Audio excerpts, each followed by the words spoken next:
Hello everyone. Welcome back. Today, we've got some crucial news you don't want to miss. Let's dive right into the top financial headlines and break down what's happening.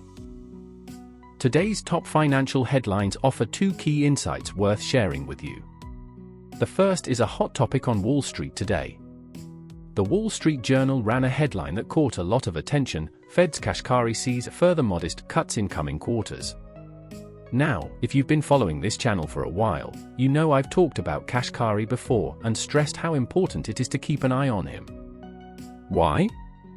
Because over the past few years, his views and suggestions on the Fed's direction have been spot on, aligning closely with the actual decisions the Fed ends up making. Think of Kashkari as the middle ground at the Fed, neither too hawkish nor too dovish, but someone with a steady and reliable approach. Today, Kashkari made waves with a speech at the central bank conference in Argentina.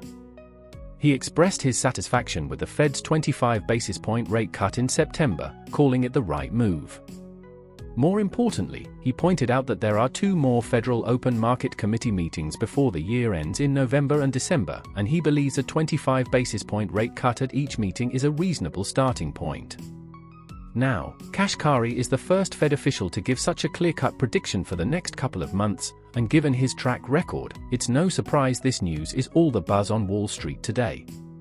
The second piece of news also comes from Bloomberg, and it takes a broader, more historical perspective. The article's bold headline reads, "Europe is almost out of time to defend its place in a brutal world." That's a pretty sharp statement, right? It makes a big claim: Europe's economy and international clout are on the decline. Whether or not Europeans agree with that, it's a controversial assertion, to say the least. But what's really interesting is the question that follows: why is the EU unable to do anything about it? The article lays out some stark realities, arguing that Europe is reaching a critical point where political paralysis, external threats, and economic stagnation are all combining to undermine its ambitions as a global power. Member states are more focused on their own national interests, and decades of slower-than-expected growth are catching up. There's mounting evidence that Europe's decline is becoming unstoppable. French President Macron has essentially handed the far-right a veto power in his government. Germany's top car manufacturers are considering shutting down domestic plants for the first time.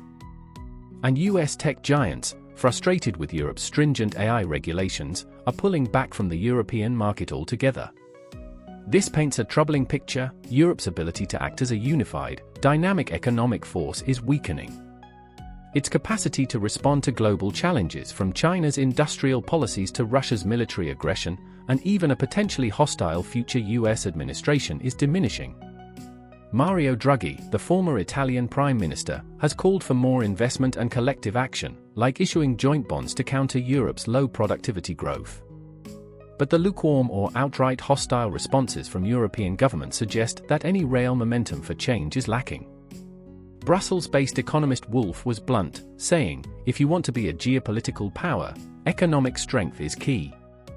And when it comes to productivity growth, Europe's situation is almost disastrous. Sure, Europe is still wealthy, but the gap that's developed over the past 20 years is starting to have serious consequences. Former Polish President Kwasniewski put it best when he said, "The world is changing rapidly and profoundly, and we're not keeping up because we're reacting too slowly." While China is grappling with its own economic slowdown and the US faces a potentially disruptive election and unsustainable public finances, both of these major powers are pouring resources into defense and cutting-edge technology. Europe, on the other hand, is falling behind, and that's becoming painfully clear. The risks are starting to manifest within Europe itself. Despite growing tensions with China, the EU is becoming more dependent on the Chinese economy, and Europe is also facing increasing challenges from China's manufacturing might and the rapid pace of global tech innovation. Hungary's Viktor Orbán, who has always been skeptical of the EU, isn't the only one now treating the EU as more of an obstacle than a source of prosperity and protection. Even key European officials are starting to bypass the EU framework to pursue their own national interests. The most striking example?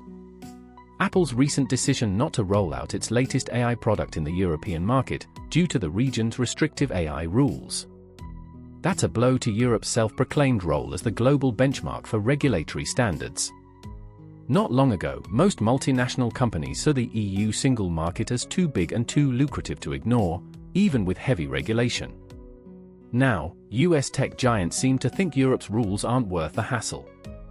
Bloomberg's analysis shows that if the EU had kept pace with the US economy, its overall size would be about €3 trillion larger than it is today, which would translate to an extra €13,000 per year in earnings for the average worker. That's a huge missed opportunity.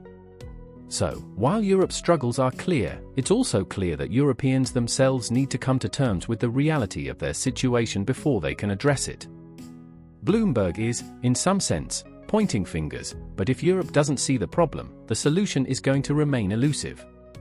For those of us watching from the outside, it's worth stepping back and thinking about this. Europe, a historically developed region, is now facing what could be historic changes. It's a thought-provoking issue, and one that definitely deserves our attention as we look at the bigger picture of global shifts. Third key news update. Today, the Wall Street Journal reported a chilling reminder of the ongoing threat posed by Hezbollah, despite what many believed. The headline reads, "Deadly Hezbollah strike shows growing threat posed by drones." The subheadline grabs even more attention: drone was undetected by Israeli air defenses and crashed into a military dining hall as soldiers ate dinner. Now, if you've been following media reports lately, you might have gotten the impression that Hezbollah was essentially falling apart. We've heard stories that the group's leadership was in such disarray that no one even wanted to step up and take charge anymore. Why? Well, every time someone became their new leader, Israel would allegedly take them out one after the other. It created this perception that Hezbollah was no longer a serious threat. But reality tells a different story. This latest attack shows Hezbollah is far from defeated.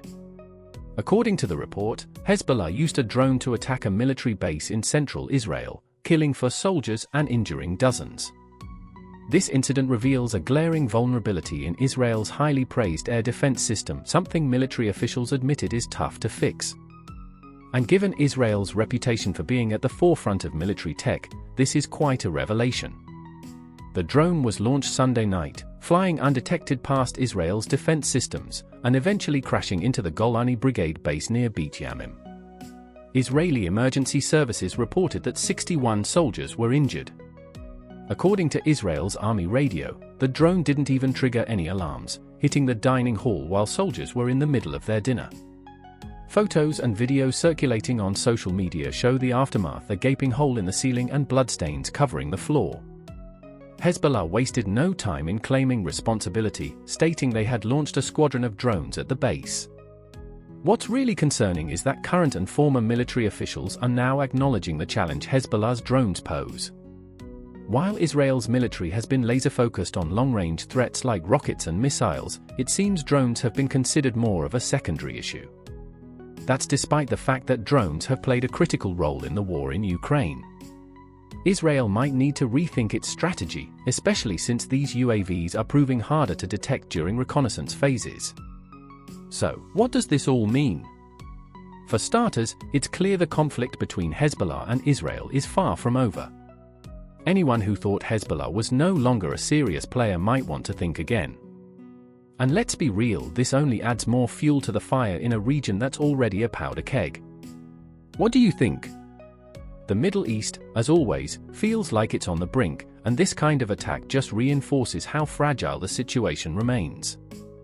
It's a stark reminder that even though we often focus on more traditional forms of warfare, like rockets and missiles, the growing use of drones by both state and non-state actors brings a whole new level of complexity to modern conflicts. And as this story shows, it only takes one vulnerability to make a big impact. That's all for today. Thanks so much for watching. If you found this video helpful, don't forget to hit the like button and subscribe for more updates. I look forward to seeing you in the next one.